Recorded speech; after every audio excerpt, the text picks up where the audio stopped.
टंडोवाला yard के मुख्तलिफ इलाकों में मवेशी मंडियां सज गईं। शहरी कुर्बानी का जानवर खरीदने में मसरूफ है, लेकिन मंडियों में सहूलियात का फुकदान है। पानी और सफाई के इंतजामात न होने के बराबर हैं। व्यापारी गली और बाजारों में जानवर फरोख्त करने पर मजबूर हैं। इसी पर बात कर लेते हैं नुमाइंदा न्यूज़ वन तारिक हमीद अब्बासी से, जो इस वक्त एक मंडी में मौजूद है। तारिक, आगाह कीजिएगा, इस मंडी की क्या सूरत हाल है?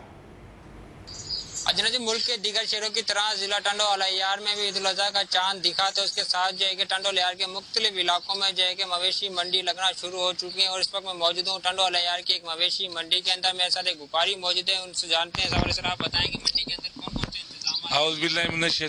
बिस्मिल्लाहिर्रहमानिर्रहीम। मंडी बहुत अच्छी है, रोड के करीब है। इधर इंतजामात हमें जो है साफ पीने का पानी नहीं है, उसकी रिक्वेस्ट हम करते हैं डीसी टंडोला यार्ड से जो है वो हमें इधर हर चीज़ मुहैया करें। एक तो मिट्टी बहुत है, दुधड़ बहुत है, ठेकेदार बेचारा जो है वो हर चीज़ देने के लिए तैयार है, लेकिन उसके साथ थोड़ी बहुत इधर के टंडोला यार्ड की इंतजामिया भी सपोर्ट करेगी तो बेहतरी नजर आएगी मंडी के अंदर।